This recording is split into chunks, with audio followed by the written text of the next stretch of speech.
अस्सलामुअलैकुम मां अली मदरो तव्हां ॾिसी रहियो entertainment and musical channel mister nobody 7।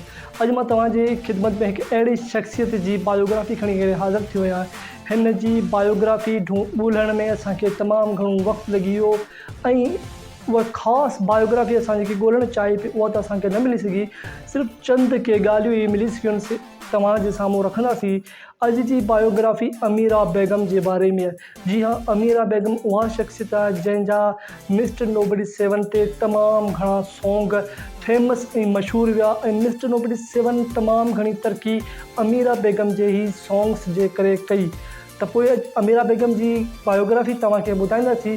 जेकर तव्हां असांजे चैनल ते नवां आहियो त असांजे चैनल खे सब्सक्राइब करे घंटी जे बटन खे दॿाए छॾियो ताकी असांजी हर अचण वारी नई वीडियो तव्हां ते सभ खां पहिरीं पहुचे। त पोइ बिना टाइम वेस्ट करण जे हलो था वीडियो जी तरफ़।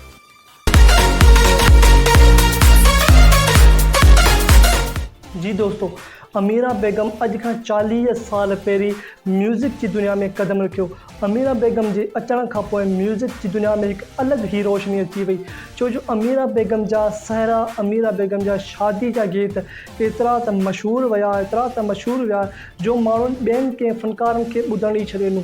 अमीरा बेगम जा ई सहरा हर शादी जे अंदरि वॼंदा हुआ ऐं हर महफ़िल जे अंदरि अमीरा बेगम खे ई घुरायो वेंदो हुयो। अमीरा बेगम सहरनि जी वजह सां एतिरो त मशहूरु वई जेको पूरी सिंध जे अंदरि फेमस थी वई। उहा ई अमीरा बेगम जंहिंजा हज़ारनि जी तइदाद जे अंदरि सहरा मिलनि था।